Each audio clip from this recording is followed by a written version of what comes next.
that the one we follow is the victor. God, we walk in that, we stand in that today.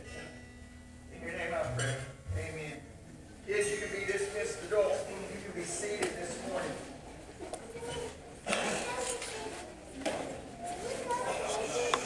Release the floodgates.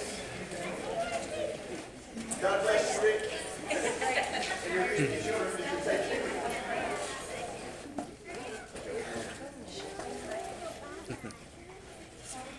All right.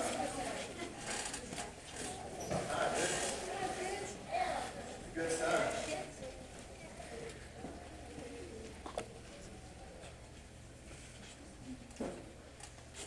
You know what? I think that you have to battle for your blessing and you have to battle for your breakthrough. I don't think they're just given to us. We don't just, it's not just easy. I think God allows us to battle, to build character, to build perseverance, to make us into somebody. I mean, if He just gave us every blessing and every breakthrough, we'd be some soft individuals. We wouldn't be able to wage war against the enemy on that. And I was thinking about it this week. I was praying and just thinking. And don't think that I just have a revival all the time in my own life. I'm telling you, it's a battle just like everybody else does. But I was thinking about, you know, who here ever planted a garden? Like had fruits, vegetables, garden. Okay, so you've got this garden, right? And as long as you tend to that garden, and you work that garden, and you give it everything that it needs, Lord willing, you're going to have fruit, you're going to have vegetables, you're going to have things to eat from that garden because you worked it. But if you neglect that garden, if you don't plant, if you don't fertilize, you won't really get anything. And you know what? That's how our life is with our family, and our life is with our children. God has given us these gardens to tend. And it's His to provide the increase. But if I get lazy and I don't work it, you know what I'll have to do?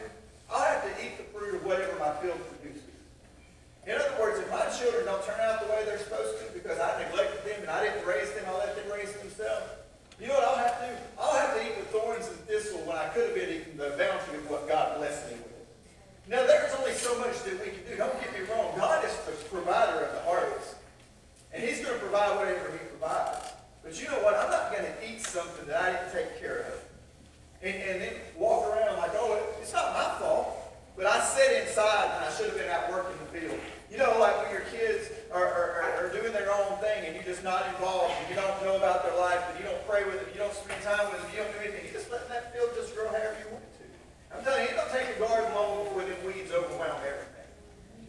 You turn your head when that rain comes and next thing you know, you're dealing with a huge problem. And I see a lot of people that have a marriage field and they're not working. They have their children, they're not working that field. And the devil's just springing up in weeds. And it's just choking out the life. And you know what? The sad part is you have to eat the fruit of your field. That's not today's message, but it is a message. It's just something I'm going to take for that. Today we're talking about a poolside encounter. John chapter 5, if you have your Bibles, it's rarely that I stay in one place, but today I'm pretty much there. John chapter 5. And so what happens in life of Christianity is we're changed by the encounter. We're changed by the encounter. And in this case, it's Jesus. And He encounters the man at the pool of Bethesda, and the man has been laying there for 38 years. And in that moment where Jesus encounters him, he's changed. And what I would leave you with today is go for that encounter. Go for that encounter. All right, let's look at John. Here we go. Sometime later, Jesus went to Jerusalem for one of the Jewish festivals. Now there is in Jerusalem near the sheep gate a pool, which in Aramaic is called Bethesda, and which is surrounded by 5 covered colonnades. Here a great number of disabled people used to lie, the blind, the lame, the paralyzed. One who was there had been an invalid for 38 years. When Jesus saw him lying there and learned that he had been in this condition for a long time, He asked him, "Do you want to get well?" "Sir," the invalid replied, "I have no one to help me into the pool when the water is stirred. While I'm trying to get in, someone else goes down ahead of me." Then Jesus said to him, "Get up, pick up your mat and walk." And once the man was cured, he picked up his mat and he walked. And the day on which the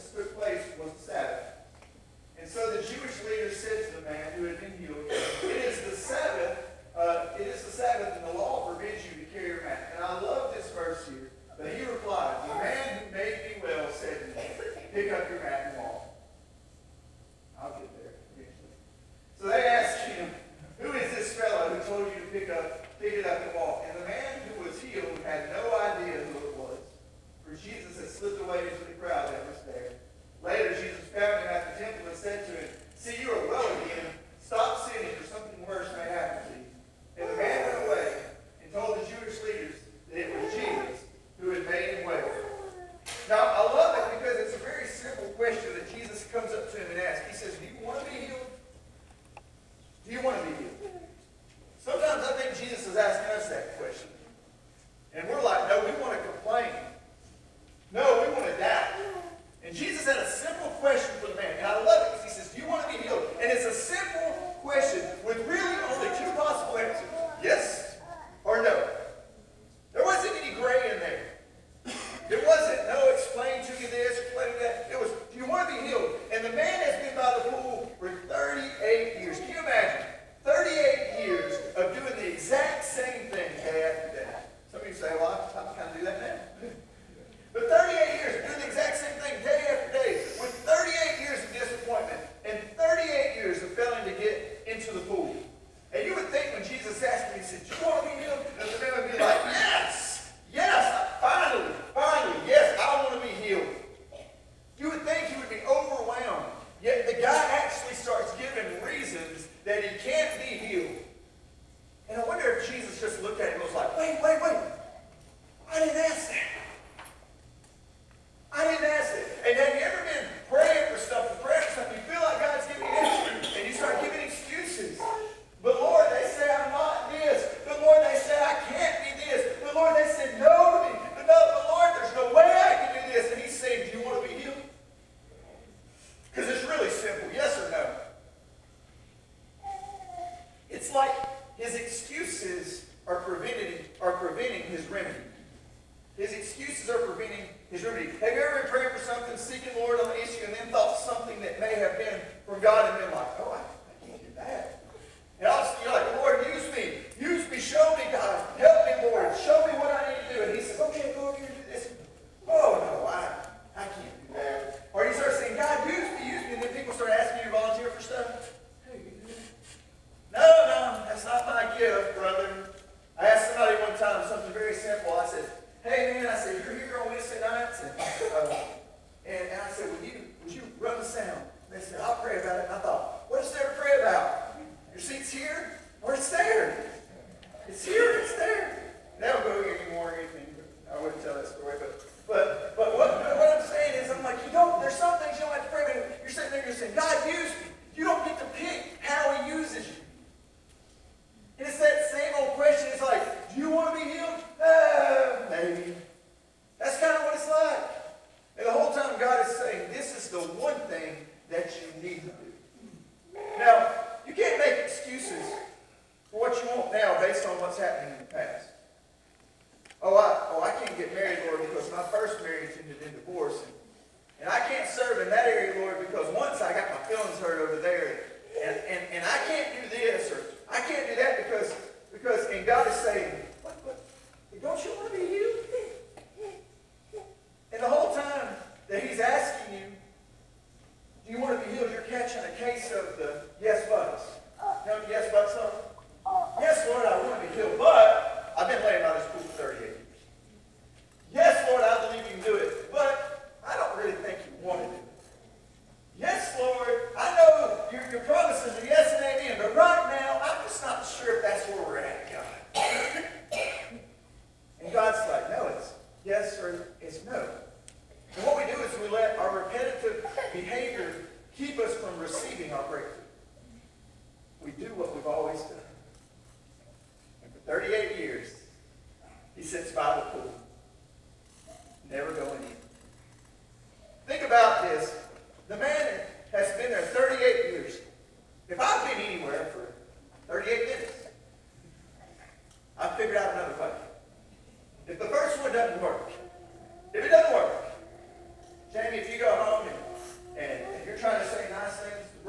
you've always gotten. This man is in a repetitive cycle. He won't change his methods, so his outcome remains the same.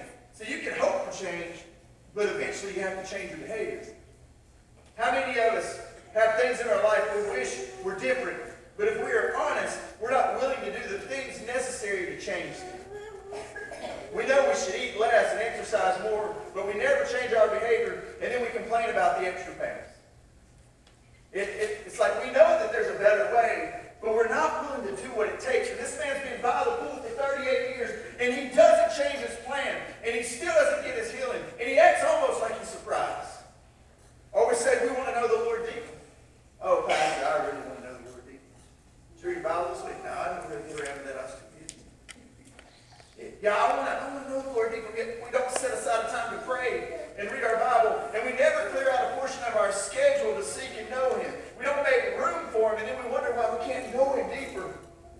And year after year, we stay still and stagnant. It's like this quote here from Albert Einstein, and you all probably heard it. Insanity is doing the same things and expecting different results. And we do this all the time. We beat a dead horse. We keep going after the same things, and we say, oh, maybe it'll work this time, but it hadn't worked in the previous 10 times. And now Jesus is before him, and when he asks, do you want to be healed? He responds with reasons why he cannot be healed instead of a faith that screams, yes, more than you think. I had a hard time understanding this at first. I think I had a hard time understanding it because I know who Jesus is and I know his power. So when it says that Jesus came to the pool, I thought, man, if Jesus come to the pool, man, you just got to be like, yeah, I want to be healed. I'm ready. But this man didn't realize he was talking to Jesus. Notice that part of the story. He says he didn't even know who healed him. So I've come to the conclusion that he answered the way he did because he didn't believe that the man he saw in front of him had the ability to grant him what he needed most. So he told him all the excuses of why he wasn't healed instead of answering the question that he wanted to be. It's sad when we're looking at, he's looking at Jesus, but he's looking at Jesus through the eyes of, I don't know that you have what it takes to give me what I need. And I bet some of us, even though we know Jesus, we question whether he has the ability to grant us what we need. Oh, it's like, Lord, I need a healing. Well, maybe he'll get around to it. Oh, Lord, I need a breakthrough in my finances. God, I need to do some things. I need to get myself in order. Maybe he'll get around to it. But the real question is also simple as just, do you want to be healed? Do you want that situation going? Do you want to be free from it? All right, I love the next part because Jesus tells him, he says, stop sinning or something worse may happen to you. Look here. Jesus tells him, it says, later Jesus found him at the temple and said to him, see, you are well again. Stop sinning or something worse may happen to you. You've had your breakthrough, but now you got to change your behavior. How good grief, we're all guilty of that. We pray for something. Lord, bring us through this situation. Bring us through that. And then when he does, we don't change anything about the way we've done things. We go right back to our old habits, and we go right back to our old behavior. And then before long, what we find out is we're stuck in the same place we were 5 years ago. We're stuck in the same old things, doing the same old thing. And God's saying, no, you need to change your behavior. Jesus is giving him essentially a redo, a restart. This man had been like this for 38 years, and he didn't come seeking Jesus. Jesus came and saw him. He didn't even know it was Jesus. Jesus still healed him, and Jesus gives him a complete redo and a restart. And many times it ends up like this. Instead of asking for forgiveness of our sin, we ask for the removal of our consequences. It's like, oh, Lord, this hurts so bad. And Jesus is like, well, quit doing the dumb things that you're doing because they keep getting you in the same places that you've always been. Keep running to broken relationships. Keep running to broken things. And we go, why is it like this, Lord? I hate this. I feel so bad. And he's like, look, you'll change your behavior. You'll change your outcome. We want the forgiveness of sin. We want the forgiveness of sin. We don't want the forgiveness of sin. We actually want the removal of our consequences. We don't necessarily feel bad about what we've done. We just feel bad about what it's cost us. So often we would rather brush it under the rug until it starts costing us something, or until the pile is so big that we have to walk around it, and then all of a sudden we're like, you know what, I'm going to have to tell about this. Like the affair was good until it cost us our family. We did not have a desire to stop it just because it was wrong. We stopped it because because the price was too heavy. And evidently this man, after 38 years, he had a physical ailment, not because of just a regular problem. He had a sin problem. And Jesus tells him that. I mean, right there he said in verse 14, he says, stop sinning or something worse may happen to you. I don't know if it was sin that got him into the original problem, but sin kept him in it for 38 years. And his choices had cost him 38 years of his life. I haven't lived 38 years yet, but I know this. I don't want too many things to go on for 38 years. I wouldn't even want a splinter in my finger for 38 years. You know what I'm saying? It'd be pretty defeating if you couldn't get it out after 38 days.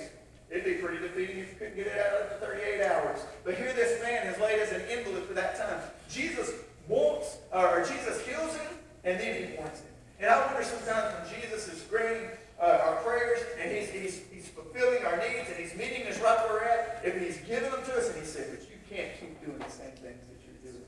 How many times is it going to take for me to get you out of this for you to realize that you don't need to keep going back to it? And this man, he never came seeking Jesus' help, and he actually didn't even recognize him when he came. But when the man, I love this part, when the man couldn't come to the water came to him.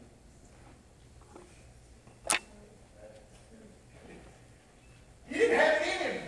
He couldn't get to, he said, oh, my excuse is that I can't get into the water when it stirred. And Jesus said, no, you don't even know, brother. How about just pick up your mat and walk? It's so much easier at that moment. It's the same way with the woman at the well. She came there and she had come for water, but she didn't realize the water was standing in front of her. He said, drink from me and you'll never thirst again. Talk about sometimes we go to the wrong places to get the wrong solutions when it's right in front of us and we'll just do what we know to be right. I love that the echo of the Master's voice is still resounding off the water. Do you want to be healed? And it had to be a question the man thought he had answered by laying by the pool for so long. But Jesus doesn't say anything else.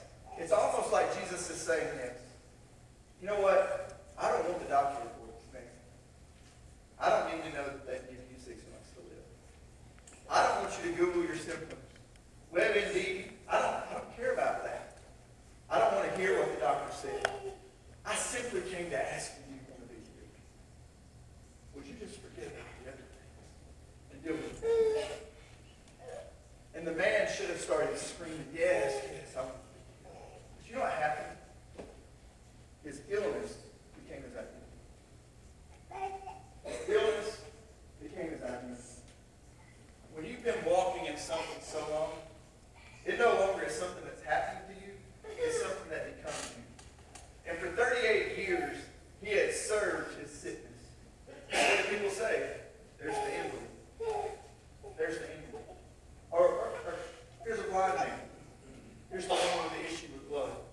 See, their illness became their identity. And what we got to realize is that Jesus, our God, the Father, is the one who establishes our identity. And so when we walk in anything else other than that identity, we're walking in a false identity, and we're being recognized by something that we're not. And it's not, our identity is not the things that happened to us in the past, whether it's divorce, whether it's breakdown, whether it's nervous, mental issues, whatever it is. Those are things that are coming against us. It doesn't make us who we are. We can only get our identity from one place, and there it is standing in front of him, and it's saying, do you want to be healed? And he said, oh, but I've been sick for this long, and I can't get into the water. And I would ask you today, I said, what's your excuse? Because everybody's got one. Why can't I be where I want to be? Is the question. Why can't I get where I'm trying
costume, and anytime we want to, we can pull it off and walk in freedom, but we don't do that because we're blinded by our backstory. This is who I am. No, it's not. God created you who you are. How you came into this world by your parents, thank God they brought you here, but before they had you, God had you. And they were the vehicle by which you came into this life, but they are not who you are. You may look at yourself in the mirror, and you may say, man, I look like my dad. But you know what? You've got the Father's fingerprints on you. Which one do you want to live like? He has allowed his illness to be who he is, not what he has.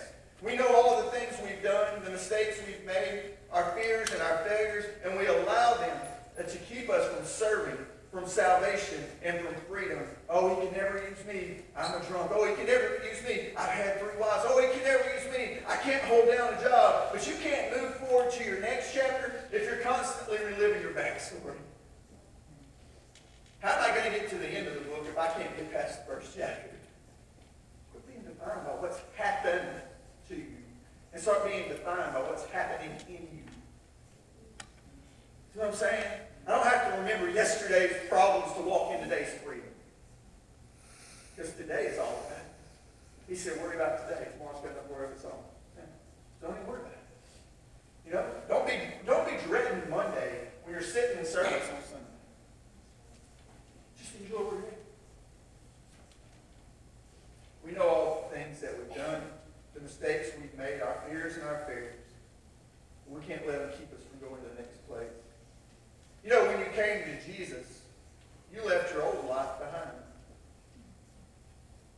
Therefore, if anyone is in Christ, the new creation has come. The old is gone and the new is here. A new creation has new DNA. Has new makeup.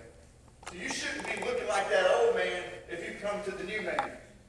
You know what? I don't have to believe that I'm the person that I used to be. I don't have to trip over what I once did. I can walk in the newness of who Christ says I am. And it's hard to walk in the life that Christ has for you if you're still identifying yourself by the way that you used to be. It's like this. How many of you ever plowed a field before? A few of you. I'm sure there's not many because I haven't done it either. But it's hard to plow a field while looking behind you.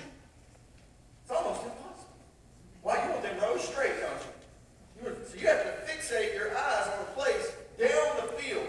If you're looking behind you, you cannot plow that field. It will look like a road map to Georgia. It'll be all the way over here and then all the way back this way because you cannot successfully walk a straight line looking over your shoulder. The field will not be straight and it will not ever get planted. It's like this. Here, I don't have the verse, but I'll share it with you. Luke 9:62, Jesus replied, no one who puts his hand to the plow and looks back is fit for service in the kingdom of God.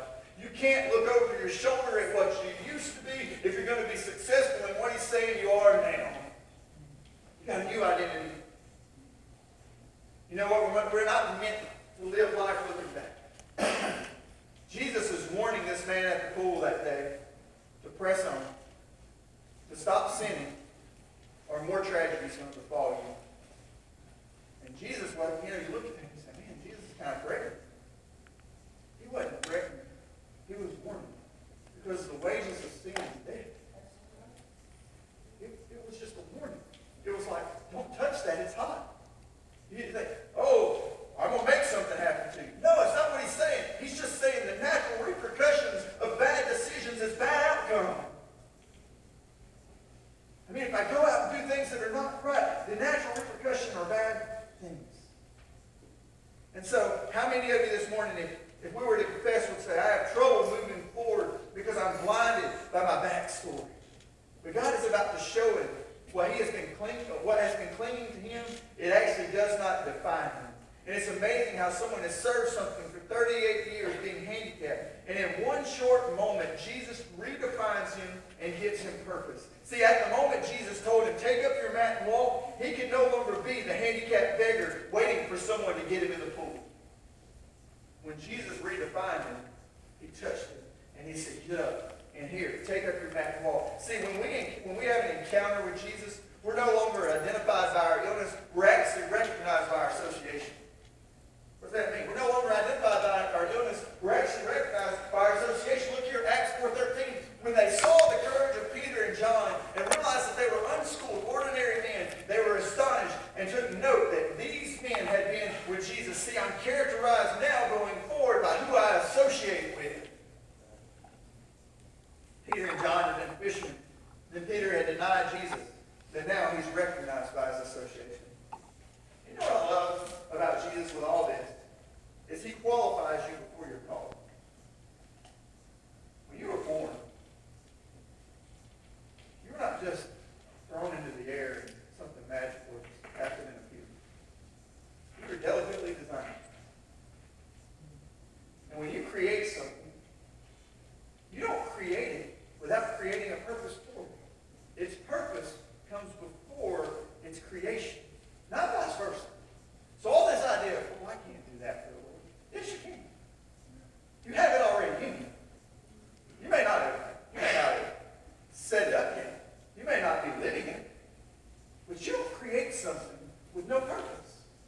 It's like, oh, what are you doing? Where'd you build that for? No reason. What's it do? I don't know. And that sounds crazy, but that's how we live our Christian life. We're thinking that one day God's going to show us this great purpose, or he's going to put a purpose into us.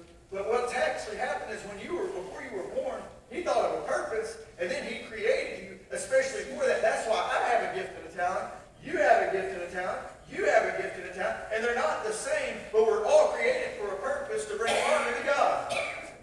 And when we walk in it, it's funny, we succeed. And sometimes we think, oh, that's not my purpose. And it's the one thing that we're walking away from is the one thing that we should be walking in. There were multitudes at the pool that day, but Jesus only healed one. So there were lots of people there. Why didn't Jesus just go around and heal everybody? I don't know. There was all kinds of sick people there. There was a need there. There were people that might actually know who Jesus was there. This man didn't know. But think about it. Jesus came to the pool that day for that man. And no one else was reported as being healed. Jesus sought out this man knowing his sin, and he still brought his healing. Knowing that the man didn't even know who he was, Jesus still made the trip. And Jesus had great compassion on a man that didn't even know him. And Jesus made a special trip that day to heal a man who didn't even recognize him. And Jesus saw his struggle. And even though he didn't have it all together, Jesus did withhold his healing. You know, it's not one of those things where your faith is made you whole, brother. He didn't know who it was. Jesus simply had so much compassion for the man's illness that Jesus left and he went to that pool. He found that man, he healed that man, and he went on his way. And you say, oh, Jesus don't care about me. But out of the love of Jesus, he left the 99 that day, and he went to the pool of Bethesda to get the one. And it reminded me of this story. Many of you have probably heard it before. It said one day a man was walking along the beach when he noticed a boy picking something up and gently throwing it into the ocean. Approaching the boy, he asked, what are you doing? And the youth replied, I'm throwing starfish back into the ocean. The surf is up and the tide is going out. If I don't throw them back, they'll die. Son, the man said, don't you realize there are miles and miles of beach and hundreds of starfish? You can't make a difference. After listening politely, the boy bent down. He picked up another starfish and he threw it back into the surf. Then smiling at the man, he said, I made a difference for that one. To the man who had been lame for 38 years and was sitting by the pool, it mattered a whole lot that day that Jesus came to where he was. That Jesus didn't ask any questions other than, do you want to be healed? He didn't ask him, oh, give me your credentials for salvation. Oh, tell me what the 10 Commandments are. He didn't ask him anything. He didn't even ask him if he knew who he was. It's funny to me that Jesus sought out the sinner to bring about salvation. And see, we want to focus on the crowd, but sometimes the greater word is the one that was lost and is now found. Oh, we love, as a preacher, man, we love crowds. But what matters more than Jesus? The one that we go and we spend the time. Jesus had performed miracles to hundreds. He had preached to thousands. And yet on this day, his heart is still to bring him to seek out the one. Think about that. He feeds 5,000. Another time he feeds thousands more. He's preaching to hundreds. He's got multiple people following him everywhere he goes. But that day, he said, you know what? I don't need the crowd. I got to go to the one. And it's like this verse here. I tell you that in the same way, there will be more joy in heaven over one sinner who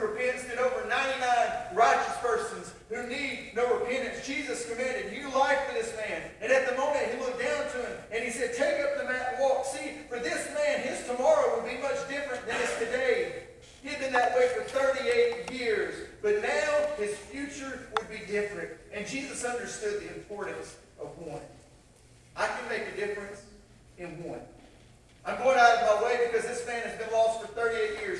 He has been broken for 38 years. And now Jesus, filled with compassion, offers him the greatest gift. And it wasn't just his healing, it was his salvation. And for him, it changed everything. I believe the man left changed, not just physically, but spiritually. And I believe Jesus' words rang in his ear when he said, "Go and sin no more." See, that's the reason Jesus came to the pool. We love to celebrate the miracle. But the miracle is not the physical healing that day. The miracle is the spiritual healing. He wanted the man to be healed, but I don't believe Jesus was concerned with him being able to walk as much as he was with him being able to be set free. And Jesus used this physical healing to bring him out of his sin. And Jesus didn't heal everyone that day, but he took aim at the one man, and he knew if I made him walk, he could walk away from sin. What did we talk about last week? We got to take aim. When you take aim, you hit one. You don't hit 10. And we say, "Oh, this is not effective." You know what? You reach one.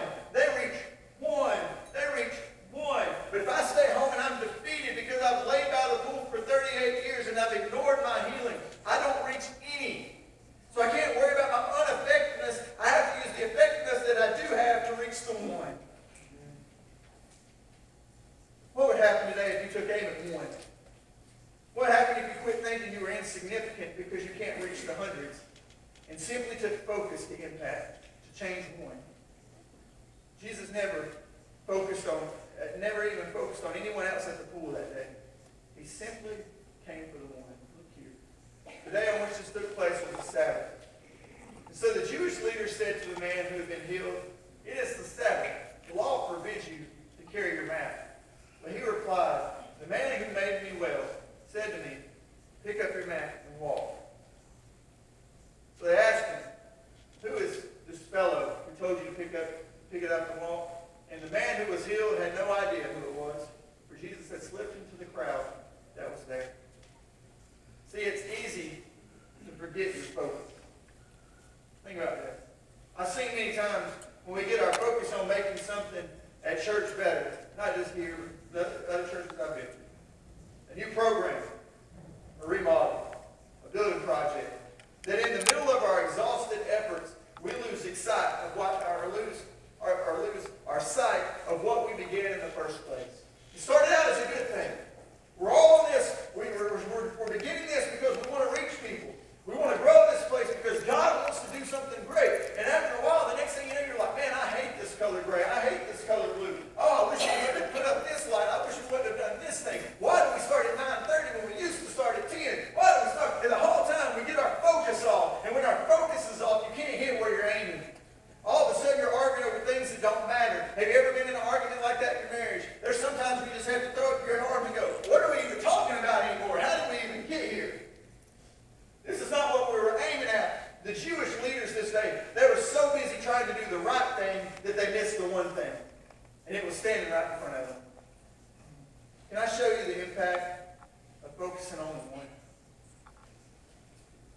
See, although it was the Sabbath, the man who had been so crippled he could not climb into the pool understood that he who had healed him was more powerful than the rules of the Sabbath.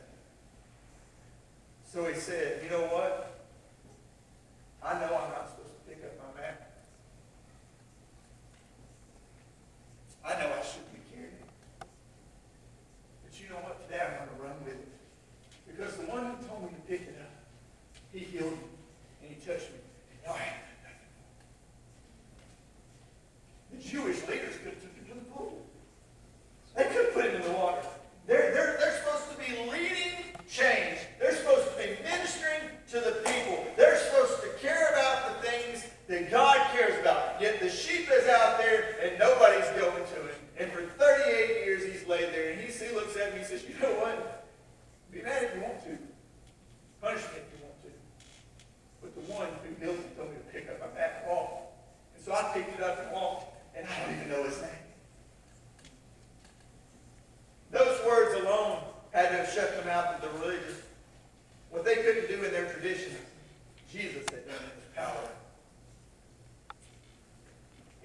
1819, George Atkins wrote a song. And one of the lines makes this statement here. All is vain unless the Spirit of the Holy One comes down. We can have all the traditions of the world. We can have the coolest show in town. Then we can spend thousands. I can get Randy up here with a disco ball and a leather suit, and man, he can put on a show every Sunday. Hey. Yeah. We can put everybody in fashion uniforms, and we can do all these great things. And you know what? We can lay here by the pool for 38 years and never be changed. I don't want to give my life to something that's not being led by the Holy Spirit. And I'm telling you, when you serve, you give your life.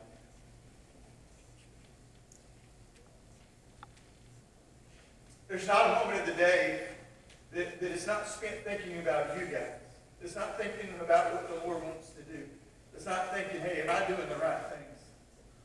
I don't want to give my life to something where the Holy Spirit doesn't come down. And they had Jesus right in front of them. And they missed him. The Jews had him right there.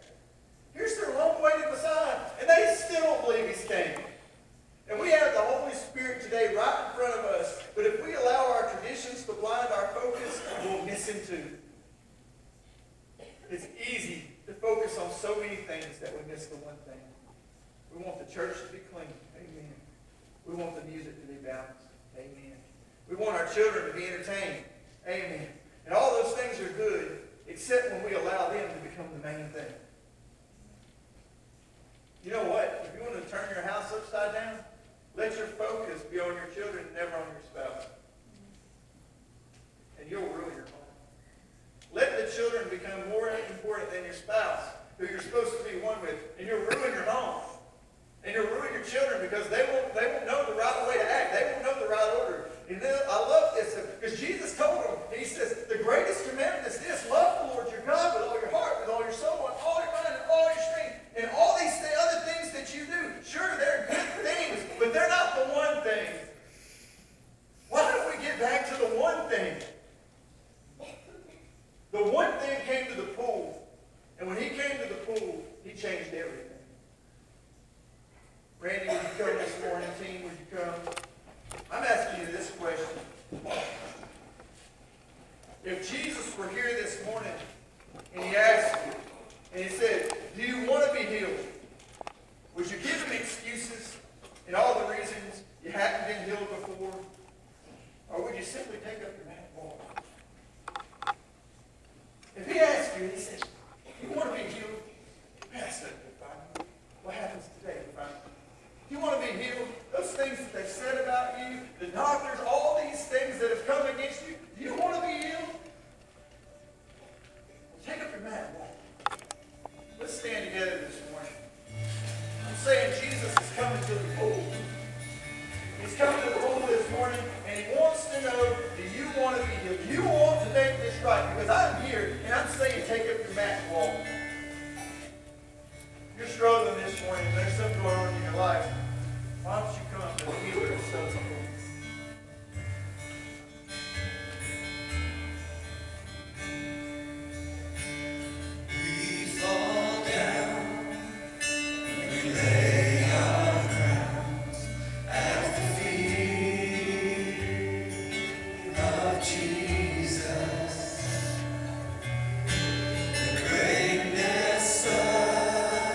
I believe today that I can walk forward in freedom.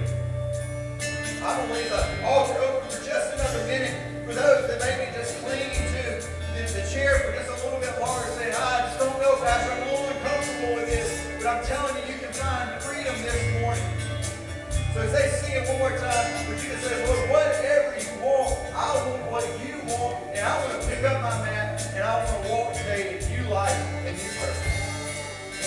Holy, holy, we cry, holy, holy, holy, we cry, holy, holy, holy is the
Let's pray. Close your eyes, bow your heads. If there's anybody that says, remember me, Pastor, when you pray, lift your hand.